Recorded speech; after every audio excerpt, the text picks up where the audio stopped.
औज़ुबिल्लाहिमिनश्शैतानिर्रजीम बिस्मिल्लाहिर्रहमानिर्रहीम। अस्सलाम वालेकुम डियर स्टूडेंट्स।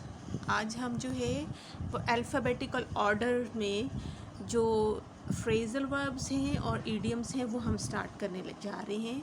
पहले हम कैसे कर रहे थे, रैंडम कर रहे थे, कोई भी ईडियम कोई भी फ्रेज़ल वर्ब्स जो थे जो कि मुझे लगता था इम्पॉर्टेंट वन भी हैं, वैसे भी हम यूज़ कर सकते हैं, वो मैं शेयर कर रही थी। अब हम थोड़ा सा आपकी पढ़ाई के हवाले से करेंगे, ठीक है, आपके जो सिलेबस के हवाले से इम्पॉर्टेंट है।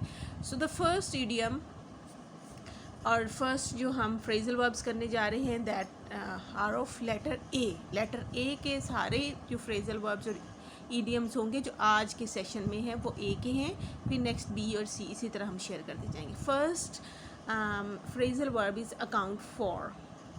अकाउंट फॉर का क्या मतलब होता है? To provide an answer explanation for something, वजाहत करना, किसी चीज़ का आप किसी को अकाउंटेबल ठहराएं और वो उसका जवाब दे, that is called account for. The bad weather accounts for the fact that only a few people came to the meeting. ठीक है, सिर्फ और सिर्फ बैड वेदर की वजह से ही चंद लोग जो है वो मीटिंग में आ सके। ठीक है, account for to provide an answer, वजह बताना या रीज़न बताना या एक्सप्लेन करना फॉर समथिंग। ठीक है, account for means to provide an answer. So the bad weather accounts for the fact that only a few people came to the meeting. So the next phrasal verb is act up. Act up का क्या मतलब होता है? To misbehave. अभी तक तो आपने act upon ही पढ़ा होगा। एक्ट अपॉन का मतलब होता है अमल करना, लेकिन ये क्या है? Phrasal verb act up. Up जब आप इसके साथ प्रेपोजिशन लगाएंगे तो इसका मतलब होगा टू मिसबिहेव, मिसबिहेव करना।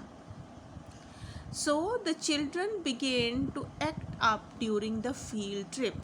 चिल्ड्रन ने क्या किया? अब देखो, चिल्ड्रन मैंने लिखा, हमने कल भी करेक्शन रूल में भी किया था ये वाली चीज़, वो हम क्लास में डिस्कस करेंगे। The children began to act up during the field trip.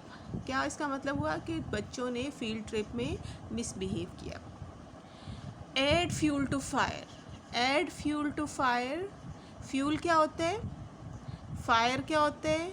Add क्या होता है? फायर होता है आग, फ्यूल क्या होता है? तेल, और ऐड होता है उसमें डालना, यानी ऐड फ्यूल टू फायर, जलती पे तेल छिड़कना। जलती पे तेल छिड़कना यानी कोई पहले प्रॉब्लम में हो और उसको कोई गुस्से में हो, उसको और गुस्सा दिला देना। ठीक है, तो इस तरह की चीज़ को हम कहते हैं जलती पे तेल छिड़कना। टू मेक अ प्रॉब्लम, ये जो ब्रैकेट्स में लिखे हुए हैं ना, these are the meaning of the idiom और phrasal verbs. To make a problem worse और make an angry person more angry. एक पहले परेशान है कोई बंदा, उसको परेशान कर देना, गुस्से में उसको और गुस्सा दिला देना।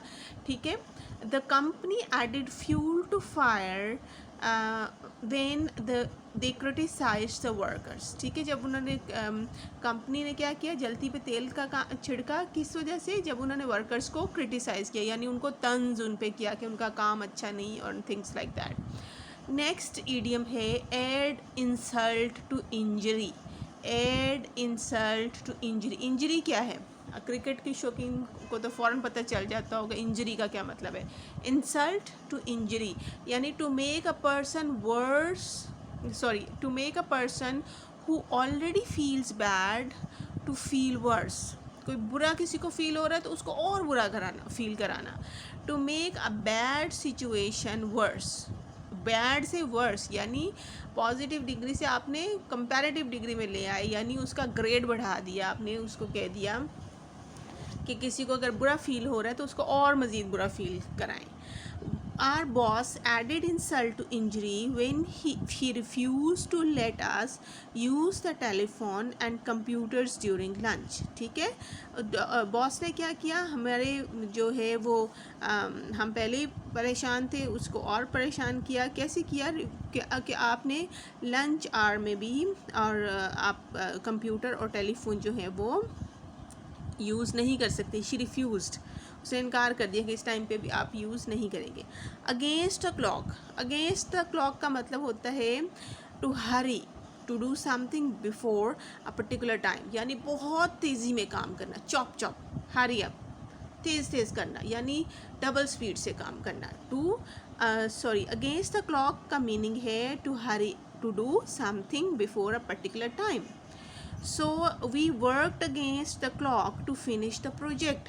हमने प्रोजेक्ट को कंप्लीट करने के लिए बहुत तेज़ी से काम किया। अब नेक्स्ट ईडियम है alive and kicking. Alive and kicking, kick करना कैसे होता है, किक कैसे करते हैं, पाँव से किक करते हैं। और फिर alive means to be well and healthy. इसका मतलब ये है कि आप हेल्दी हों और साथ में अलाइव भी हों। हेल्दी एंड एनर्जेटिक हों, उसको हम कहते हैं alive and kicking.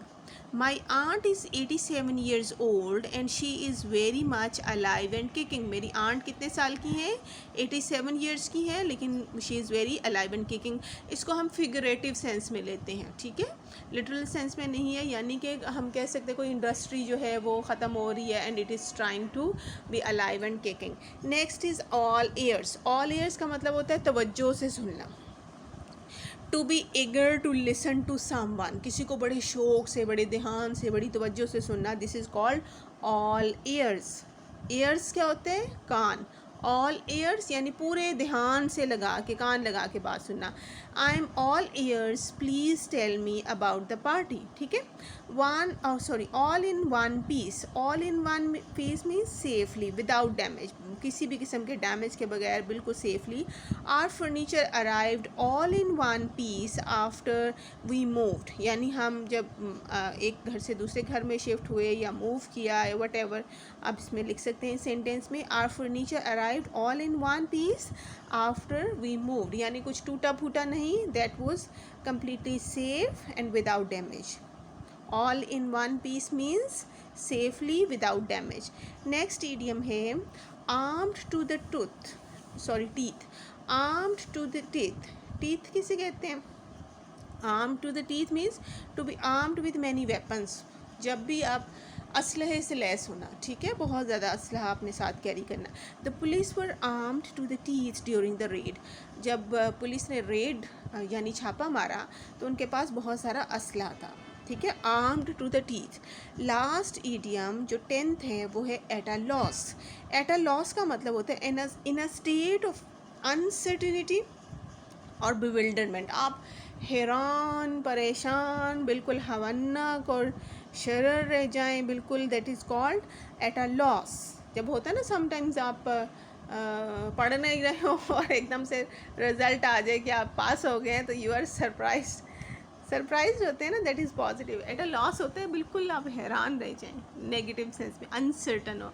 We were at loss about what to do with the broken computer, मतलब कंप्यूटर बिल्कुल टूट गया, we don't know what to do with that broken computer. Uncertainty की कंडीशन है, बिविल्डरमेंट है। आप at a loss means in a state of uncertainty, right. These are the 10 idioms and phrasal verbs of letter A. So the first phrasal verb is account for, next is act up, third one is add fuel to fire, then add insult to injury, against the clock, alive and kicking, then all ears, उसके बाद है all in one piece, armed in the teeth, and then at a loss. ये जो है write them in your notebook and learn them by heart and try to make your own sentence, right. We'll discuss in the class as well, but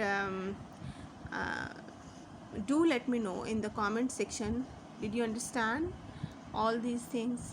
Okay, thank you very much. Allah Hafiz, have a good day and God bless you.